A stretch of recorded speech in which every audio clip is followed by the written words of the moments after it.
allí por los años 1960, 1950, 1940, aprendieron a leer con la palabra del Señor. Ya la Biblia entonces había llegado a las Américas y la versión de Reina Valera era de suma importancia para estos territorios y la evangelización de los pueblos. Ahora nace otra necesidad y era el asunto de los dialectos. Entonces así se forman las Sociedades Bíblicas Unidas que trabajan y otros intentan pasar este legado a cada uno de los seres humanos para que la luz del Evangelio les resplandezca. Ahora tenemos otros aliados muy importantes y son las diversas tecnologías presentes en nuestra realidad. Cada vez más y más estudiar la palabra de Dios y cada vez más tenemos compromiso como hijos de Dios de hacerlo gracias a tanta facilidad para poder obtener también la palabra de Dios en nuestro idioma. Tratar de simplificar el texto original ha traído ciertos problemas. Repito, tratar de simplificar el texto original ha traído problemas porque se van perdiendo algunos conceptos. Por ejemplo, una palabra en el hebreo o en el griego que tiene 4 o 5 implicaciones importantes, pero por supuesto no se pueden poner en la Biblia las 5 implicaciones, sino que solamente la que está un poco más acorde con el texto que se está traduciendo. Pero esto ha hecho que tengamos algunos problemas. No podemos ni debemos bajar el nivel de la escritura, sino más bien subir el nivel de los oyentes. Gracias, hermana. Esto es algo sumamente importante. Yo estuve en un seminario hace algunos años con unos traductores de la palabra del Señor y ellos decían esto, o sea, el problema que se había estado dando con algunas revisiones era que se estaba bajando el léxico de la Biblia, pero que era mejor trabajar en mantener el léxico de la Biblia, pero hacer subir el léxico de los oyentes, que era mejor hacer esto. Por supuesto iba a generar muchísimo más trabajo. Ahora hay muchas versiones que no son traducciones de los textos originales, simplemente son revisiones. ¿Qué es lo que pasa? Se toma la Reina Valera y entonces ya la palabra guedejas no se usa, y entonces usted dice, pero ¿cómo es eso? Y creo que es en Ezequiel, que dice que lo tomó de las guedejas, y entonces la gente lee eso y pues, ¿qué es guedejas? ¿No? Y entonces así literalmente lo que quiere decir es que lo tomó del pelo, lo subió del pelo, lo agarró del pelo, ¿verdad? Y lo levantó.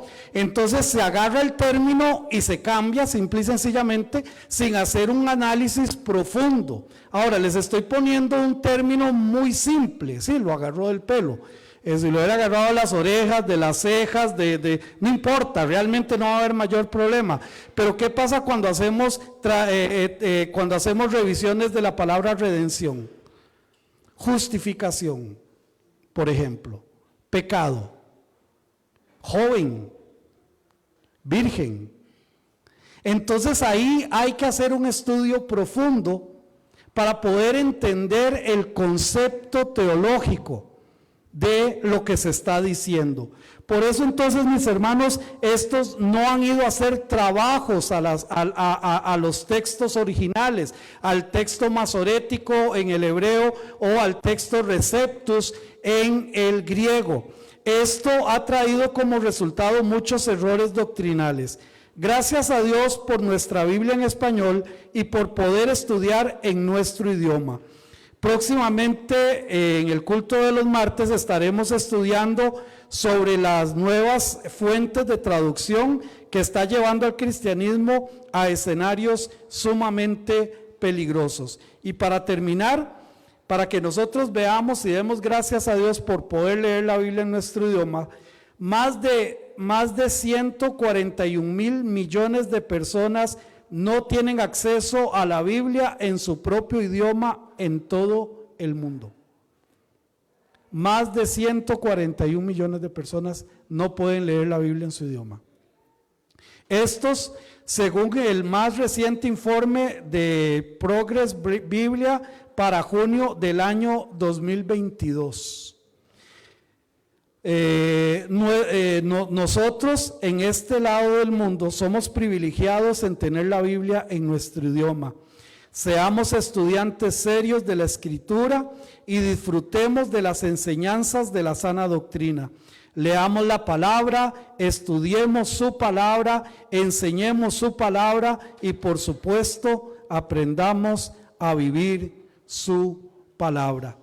Recordemos lo que dice segunda de Timoteo, capítulo 3, versículos 16 y 17, que dice: toda la escritura es, uno, inspirada por Dios y es útil para enseñar, en otras palabras, para educar, para redarguir, esto quiere decir debatir, para corregir, en otras palabras, para amonestar, para instruir, o sea, para formar en justicia.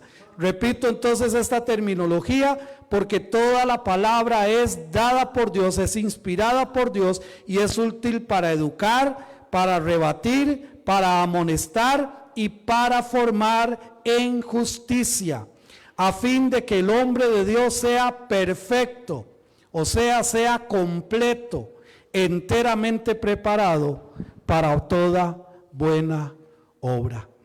¿Quieres crecer espiritualmente? Lee la Biblia, estudia la Biblia y lo vas a poder hacer. Amén. Muy bien, vamos a ir a Gálatas capítulo 22 y ya vamos a terminar este tema. Solamente les recuerdo, hermanos, bueno, los jóvenes tienen muchas actividades este mes de octubre y entre ellas va a haber un culto unido. Ahora el 12 de octubre va a haber un culto unido con diferentes iglesias, la iglesia de Villa, la iglesia de Lince, Desamparados, la iglesia central de Heredia y la iglesia de San José, también la iglesia de Acerrí, van a estar presentes el próximo 12 de octubre, si Dios lo permite, a las 3 de la tarde con una actividad juvenil de culto unido. También va a haber otro culto unido en el lado de Alajuela para las iglesias de ese lugar y en algún momento se va a hacer un enlace con los dos cultos. Así que si usted tiene jóvenes en su casa, por favor envíelos y si usted quiere venir, por favor venga, va a ser un culto muy bonito. El tiempo de alabanza va a ser de diferentes hermanos de diferentes iglesias que van a tocar juntos y pues también hermanos de nuestra iglesia van a estar allí. Cualquier consulta, por favor, con el hermano Fernando Leitón, vamos a tener allí. Gálatas capítulo 5, ya vamos terminando, versículos a partir del 22 y estamos hablando de el fruto. Reitero, quiero ser reiterativo en esto, es un solo fruto, como un racimo de bananos, un racimo de guineos, un racimo de uvas, es uno solo con diferentes cosas individuales. Así es el fruto del Espíritu.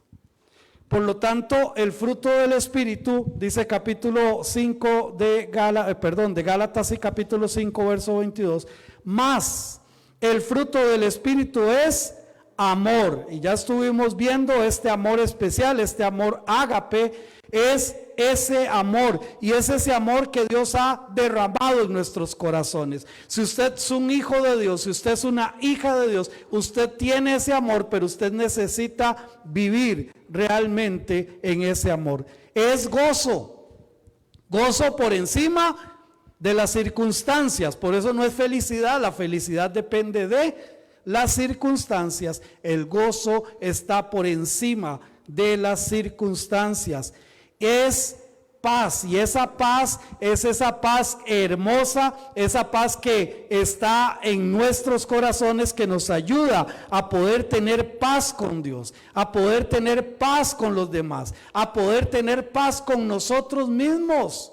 Esa paz hermosa del fruto que el Espíritu da, pero también dice que es paciencia y también dice que es benignidad, que es reflejándose hacia los demás. Podríamos utilizar el término que ahora se usa mucho de empatía.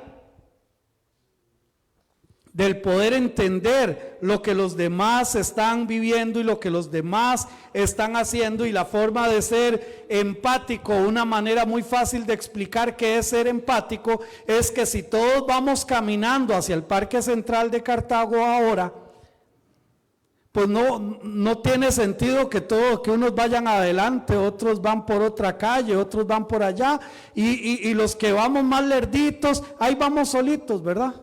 Solitos, porque nadie nos esperó. Y allá por allá algún hermanito tiene un poquito de empatía y por lo menos espera a ver si cruzó bien la calle y sigue, ¿verdad? Bueno, ser empáticos es que todos vayamos al ritmo del que menos camina. Eso es ser empático como iglesia. Eso es ser benignos como iglesia. Entender las necesidades de los demás, entender las limitaciones de los demás, entender las fortalezas de los demás y no criticarnos, sino que ser empáticos en eso. Tener bondad, aunque tienen ciertas similitudes, esto tiene que ver con el trato hacia los demás. También tener fe, que es igual a fidelidad, es la característica que hace que los demás confíen en nosotros porque estamos confiando. Pero también dice que es mansedumbre, y esta palabra mansedumbre, y es lo que hablábamos ahorita, tiene tres significados o tiene tres situaciones muy importantes. Primero, sumisión a la voluntad de Dios, eso es ser manso. Y lo dice la palabra de Dios en Mateo capítulo 5, versículo 5, dice: bienaventurados los mansos, porque ellos recibirán la tierra por heredad. Bienaventurados los mansos. Y Mateo capítulo 11, versículo 29, llevad mi yugo sobre vosotros y aprended de mí, que soy ¿qué? Manso y humilde de corazón, y hallaréis descanso para vuestras almas. Si nosotros, hermanos, estamos siendo sumisos a la voluntad de Dios, vamos a poder tener mansedumbre, vamos a poder vivir en paz, vamos a poder, mis hermanos, verdaderamente tener, como dice allí, y hallaréis descanso para vuestras almas. Mateo capítulo 21, versículo 5, Mateo 21, 5 dice: decid a la hija de Sión, he aquí tu rey viene a ti, manso y sentado sobre una asna, sobre un pollino, hijo de animal de carga. Entonces, hermanos, el Señor nos enseña a ser sumisos a la voluntad de Dios. Dios nunca vino a hacer, Señor Jesucristo nunca vino a hacer su propia voluntad. No. Él vino y siempre lo dijo: yo vengo y voy a hacer la voluntad de mi Padre. Al punto que cuando él sabía que era el momento más difícil de su vida, el momento más duro de su vida, pasar por la cruz, él le dijo: Padre, imagínese usted como papá que un hijo va a pasar por una situación horrible que usted pudiera evitarle, y le diga: papi, por favor, si te es posible que yo no pase por ahí, por favor. Sin embargo, papi, yo quiero hacer tu voluntad. Eso fue lo que el Señor Jesucristo hizo en la cruz del Calvario. Si es posible, pasa de mí esto. Si es posible que yo no lo tenga que vivir. Pero, Padre, quiero hacer tu voluntad. Hermanos, en muchas ocasiones, nosotros como hijos de Dios, solo deseamos hacer nuestra propia voluntad. Y aquí es donde se marca la diferencia entre creer en Jesucristo como un tiquete para no ir al infierno y verdaderamente entronizar a Dios en nuestro corazón. Y aquí, hermanos, voy más allá. Es que no se puede la una sin la otra. No se puede. Yo no puedo decir, Señor, te acepto como mi Salvador solo para que me salves. Te acepto como mi Salvador solo para que me garantices que yo no voy a pasar por el castigo eterno, pero no quiero que te metas en mi vida, pero no quiero entregarte mi corazón, no quiero darte el acceso al control de mi vida. Así no funciona. Y entonces por eso es que vemos personas que dicen, pero es que, o sea, yo amo a Jesús, yo lo amo, Dios sabe que yo lo amo, pero Él me puede aceptar siendo un borracho, Él me puede aceptar siendo un ladrón, Él me puede aceptar siendo un estafador.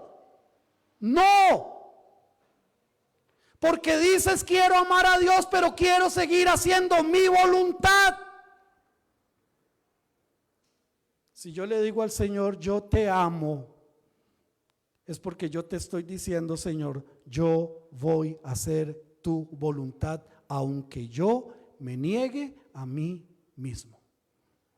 Lo que yo quiero, lo que a mí me gusta, lo que me llama la atención. ¿Me doy a entender, hermanos? Por eso es que vemos tanta gente tan frustrada. Ay, es que yo no me meto tanto porque yo amo al Señor, yo lo amo, pero Él tiene que aceptarme como yo soy. Él tiene que ver que yo le quiero amar y todo, pero yo tengo esta condición, tengo esta situación, Él me tiene que aceptar así. Suave, López, es que Él no le anda rogando a nadie para que le reciba como Señor. Él vino, Él murió en la cruz del Calvario, Él entregó su Hijo y dijo, todo aquel que en mí crea no se pierda, mas tenga vida eterna. Pero ahí está el paquete. ¿Quieres seguirle? Toma tu cruz cada día y sígueme. Amén. Entonces, hermanos, esa mansedumbre tiene que ver con esa sumisión a la palabra de Dios, pero también ser dócil sin ser soberbio para aprender, tener la capacidad de aprender. Santiago capítulo 1, versículo 2, Santiago capítulo 1, verso 21, por lo cual desechando toda inmundicia y abundancia de malicia, recibid con mansedumbre la palabra implantada, la cual puede salvar vuestras almas. Entonces esta palabra mansedumbre también tiene que ver con no ser soberbio a la palabra de Dios, a recibirla con mansedumbre. A mí como hijo me tocó, como papá no tanto, pero como hijo sí. Tener que escuchar a mi papá hablarme y tener mansedumbre para escuchar. Porque era eso o eso. No había más. No había más. Mansedumbre para escuchar. ¿Cuántas personas, hermanos, ahora no tenemos pero nada de mansedumbre para escuchar? No han terminado de decirme, ya tenemos la respuesta en la boca. Y pobrecita mi esposa sufre con eso conmigo. No ha terminado de decir, ya yo estoy, sí, pero déjame hablar. ¿Cómo tengo yo que aprender todavía? Pero hermanos, todavía mi esposa y yo ahí nos apañamos y nos vamos acomodando con eso. Pero no tener mansedumbre para escuchar la palabra de Dios, eso sí es un problema. Eso sí es un problema. Cuando el Señor nos dice, tienes que cambiar tu forma de vivir. Pero la forma de vivir que yo tengo, la tengo porque me gusta, porque me siento cómodo. Pero el Señor me dice, no es eso lo que quiero de tu vida, yo quiero otra cosa de tu vida. Ser mansos para escuchar lo que el Señor está diciendo. Y vuelvo a leer Santiago 1:21, por lo cual desechando toda inmundicia y abundancia de malicia. Vea cómo lo pone, desechando toda inmundicia y abundancia de malicia. Quite todo eso, saque todo eso, deseche todo eso y reciba con mansedumbre la palabra. Reciba con mansedumbre la palabra implantada, la palabra que usted ha permitido entrar, la palabra que usted ha permitido recibir en su corazón. Y es que aquí es donde yo entiendo un poquito a algunos profesores de teología cuando decían que el Hijo de Dios no necesita conocer más de la palabra de Dios. Lo que necesitamos es aplicar lo que ya sabemos. Con solo eso sería un cambio genial. Y cuando a mí me preguntan, ¿y qué es lo que realmente se cree de la palabra de Dios? Bueno, es muy sencillo. Yo creo de la palabra de Dios lo que estoy aplicando, eso es lo que yo creo. Lo demás es información que yo tengo ahí. Como información tengo para manejar un carro, como información tengo para encender una computadora, como información tengo para cualquier otra cosa, que cada uno de nosotros tenemos muchísima información. Bueno, pues lo que yo sé de la palabra de Dios, pero no aplico de la palabra de Dios, es información como cualquier otra información. Lo que yo aplico de la palabra de Dios, eso es lo que realmente estoy creyendo de la palabra del Señor. Y ahí cada uno de nosotros podemos hacer un autoanálisis y saber qué tanto de lo que ya sé lo estoy creyendo. Y no solamente es información en mi corazón.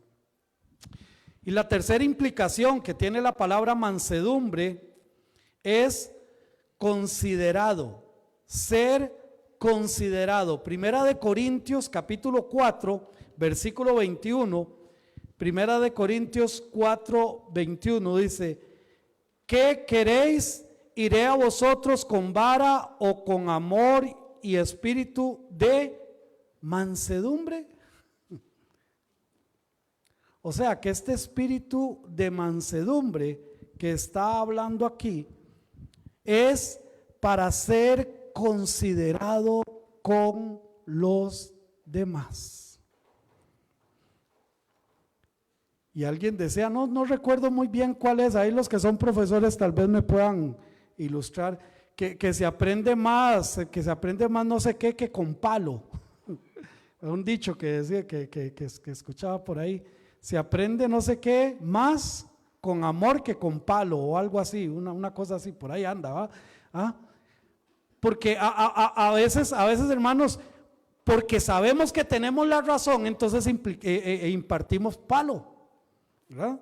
Y no somos empáticos con las personas, solo queremos, es que esto es así, por esto, y hasta alzamos nuestra voz y yo sé lo que creo y yo sé lo que tengo. No, veamos la actitud de Pablo. ¿Qué queréis? ¿Iré a vosotros con vara o con amor y espíritu de mansedumbre? Hermanos, nosotros, el hecho de tener la razón no nos da el derecho de andarnos haciendo peleas teológicas, ¿verdad? Y estamos deseando que alguien nos diga algo a nivel teológico para dele. No, hermanos, tener paciencia para las cosas. Segunda de Corintios 10:1. Segunda de Corintios, Pablo también escribiéndole ahí a la iglesia de Corinto: yo, Pablo, os ruego por la mansedumbre y ternura de Cristo, yo que estando presente ciertamente soy humilde entre vosotros, mas ausente soy osado para con vosotros. Y no me voy a meter en las palabras que está explicando aquí Pablo, solo quiero decirles que prácticamente segunda de Corintios, a partir del capítulo 7 en adelante, él lo que hace es defender su apostolado. Pero aquí lo que les está diciendo es, yo que estando presente ciertamente soy humilde entre vosotros, o sea, cuando estoy allí yo soy humilde, sin embargo ustedes dicen que cuando yo me voy soy osado, ¿verdad? O sea, les digo algo con humildad y lo reciben. Pero no había dado media vuelta a de la espalda a Pablo cuando ya están, ay, qué bruto Pablo, qué rajado Pablo. Se le ocurre a él, eso es lo que está diciendo. Entonces, aquí está hablando de esa consideración. Pablo era considerado. Cuando hablamos de mansedumbre, tiene también esta implicación. Efesios capítulo 4, versículo 2. Efesios 4, 2. Con toda humildad y mansedumbre, soportándoos con paciencia los unos a los otros. Y este versículo es muy, pero muy mal interpretado. Cuando habla la palabra soportar, nosotros tenemos una connotación diferente a lo que está hablando aquí, ¿verdad? Este de soportar es como la amistad chicle. Ustedes me han escuchado hablar de la amistad chicle. La amistad chicle es esa que mastico y mastico, pero no me lo trago, ¿verdad?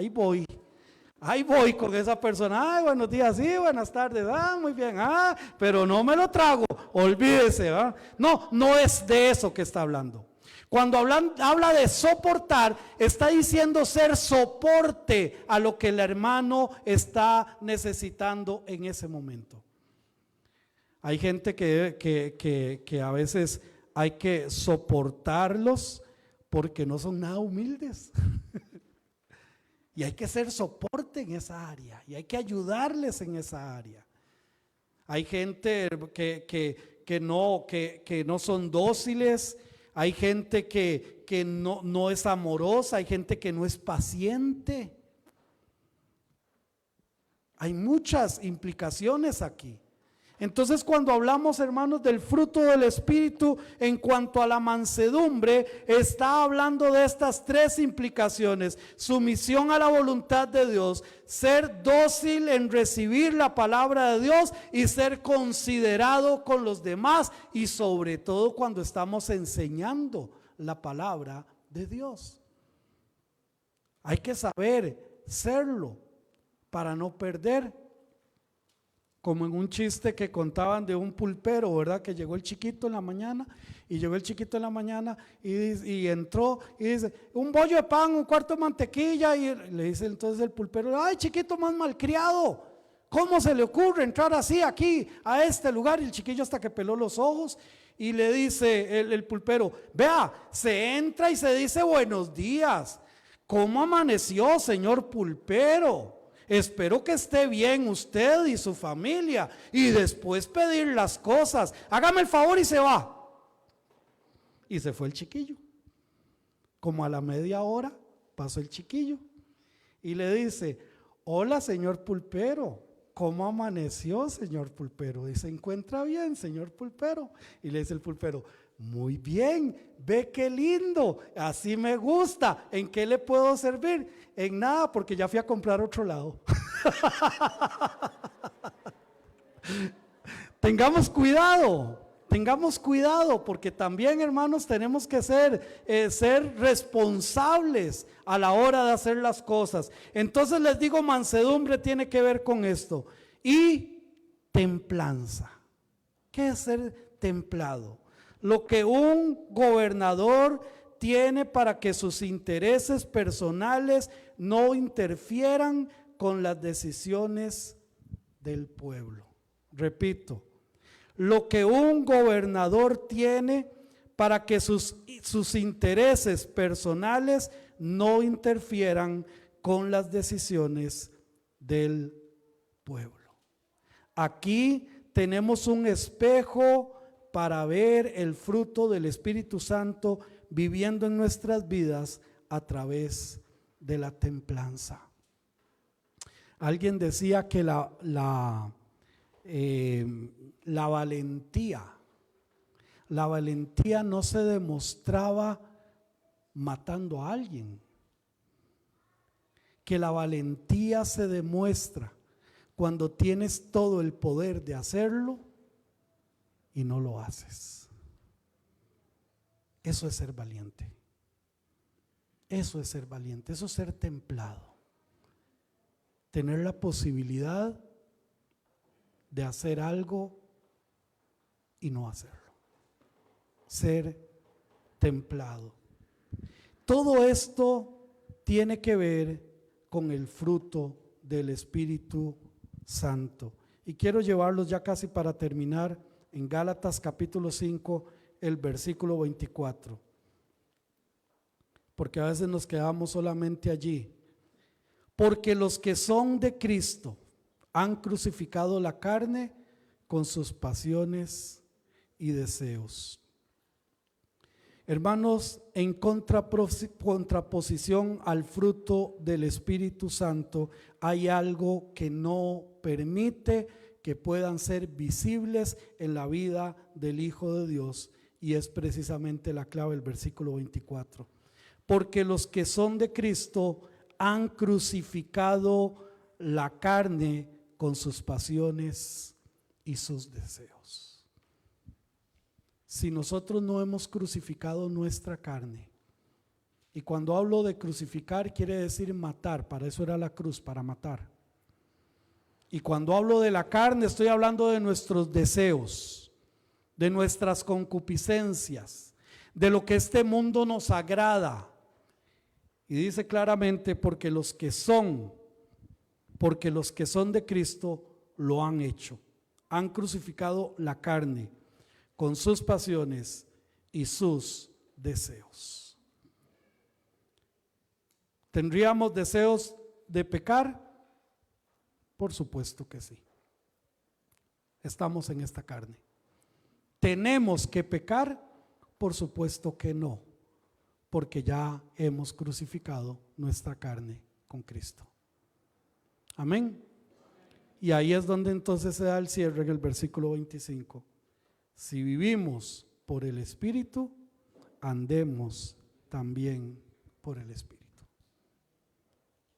Andar en el Espíritu no es pegar 40 brincos, repito. Andar en el Espíritu no es cantar 78 alabanzas seguidas. Andar en el Espíritu no es levantar las manos y cerrar los ojos. Andar en el Espíritu es tener amor, gozo, paz, paciencia, benignidad, bondad, mansedumbre, fe y templanza. Si no tenemos esto, hermanos, si no desarrollamos esto en nuestra vida, estamos mal delante del Señor. Al Señor no le interesa tanto si le cantamos, no le interesa tanto si usted asiste o no a un culto, a una actividad cultica. Al Señor le interesa lo que está en tu corazón, y que el fruto del Espíritu se desarrolle en tu vida para que sea una evidencia a los demás de que realmente nuestro Dios está cambiando y transformando nuestra vida. Se trata de un asunto interno que externamente se va a ver reflejado, y no funciona al revés. Algo externo que la gente vea, a ver si acaso hay algún cambio adentro. Así no funciona. Si vivimos por el Espíritu, andemos, caminemos por el Espíritu. Puestos en pie, por favor.